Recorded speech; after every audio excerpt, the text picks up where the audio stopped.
सवाल में कहा जा रहा है क्या?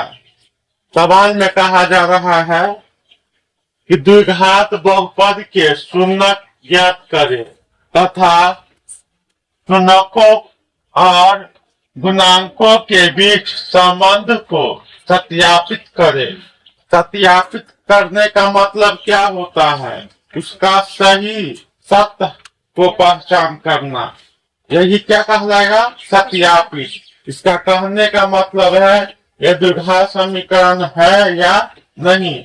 अगर है तो उसका शून्यक का जो मान आएगा उसका गुणांकों और शून्यक का गुणांकों के बीच क्या करना है? संबंध को सत्यापित करेंगे, तब जाकर हम क्या समझेंगे यह द्विघात समीकरण सही या गलत है। इसीलिए ये सवाल आपको बोर्ड एग्जाम में पूछे जाते हैं, या तो 2 नंबर में पूछे या 5 नंबर में। आखिर यह पूछा जाएगा, है कि नहीं? अब क्या है, हम कल पढ़े थे ना, कल हम क्या पढ़े थे? कल हम पढ़े थे x square plus b x plus क्या है? सी है। क्या है? सी है। ये x square plus b x plus क्या था? सी था। अब उसी पे हम एक शून्यक का मान निकाले थे, इसी का शून्यक का मान निकाले थे, है कि नहीं? क्या निकाले थे? एक्स का मान एक आया था क्या? अल्फा, और एक एक्स का मान क्या आया था? बीटा। यही क्या हो गया? शून्यक का मान। क्या हो गया? शून्यक का मान।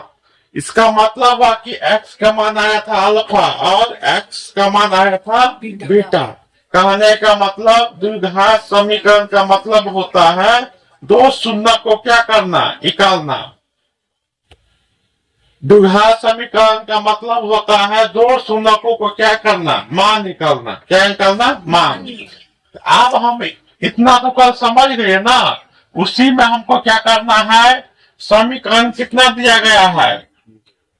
Z square minus 2z minus कितना? 8। इसका पहले क्या निकालेंगे हम? शून्य। क्या निकालेंगे? शून्य का मतलब कि इसको हम गुणनखंड करेंगे, तब जाकर जेड का मान 2 आएगा, है ना? तो पहले निकालेंगे। चलिए हम देखते हैं जेड का मान क्या आ रहा है। यहाँ पर क्या करेंगे हम? गुणनखंड आ रहा है ना सबको। तो क्या है? Z square minus 2z minus 8। अब क्या है? जेड स्क्वायर कर लेंगे, है कि नहीं? अब क्या है? 2 को कैसा करे कि 8 आ जाए और घटाने पे कितना? 2। तो क्या होगा? माइनस, यहाँ पे लिखेंगे minus 4z plus 2z minus कितना? 8। अब बराबर क्या कर देते हैं हम? 0।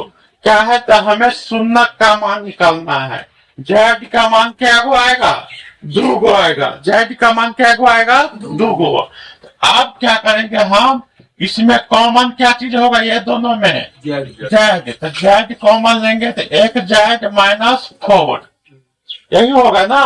फिर प्लस है तो प्लस, इसमें क्या कॉमन होगा? 2। तो क्या होगा? जेड माइनस 4 बराबर कितना? 0। अब ये दोनों एक समान है तो एक ही को लिखेंगे ना। तो क्या होगा? जेड माइनस 4 और इंटू बाहरी वाला जेड और प्लस बाहरी वाला 2। तो क्या होगा? जेड प्लस 2 बराबर कितना? 0। अब हम क्या करेंगे? एक बार हम क्या होगा? जेड माइनस 4 बराबर 0। तो इसीलिए एक जेड का मान कितना आ जाएगा? 4। फिर यहाँ पर क्या होगा? जेड प्लस 2 बराबर 0। तो एक जेड का मान कितना आ जाएगा? माइनस 2। यही आपको क्या गया? शून्य। क्या गया? एक शून्य का मान 4 है, दूसरा शून्य का -2। इसी को हम क्या कर लेते हैं? अल्फा। अल्फा का मान एगो कितना रख लेते हैं? 4। और बीटा का मान क्या रख लेते हैं? -2। क्योंकि हमें सत्यापित करना है ना। आप क्या करेंगे? योग। क्या करेंगे? योग का मतलब क्या होता है? योग फल का मतलब होता है जोड़। क्या है? शून्यकों का जोड़। तो एक शून्य का मान कितना है? अल्फा का 1। -2 तो क्या होगा 4 माइनस 2 घट के कितना आ जाएगा 2 किसके बराबर हो जाएगा तो ये हो जाएगा शून्य शून्यकों का योगफल क्या होता है alpha plus beta minus b बटा ए तो योगफल का मान कितना आया है तो लिखेंगे 2 बटा में अपना मान से 1 लिख दो माइनस बी बटा कितना 1 है ना फिर आता है क्या गुणा गुणनफल क्या आता है गुणनफल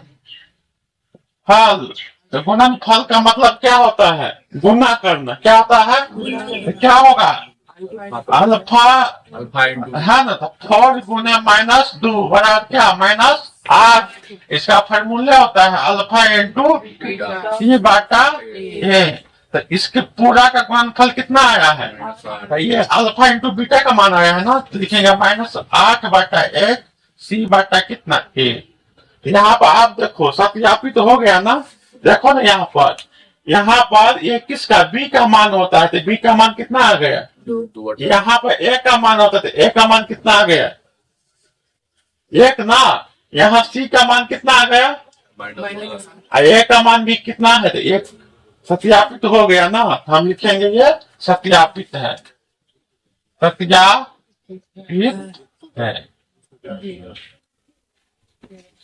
है कि नहीं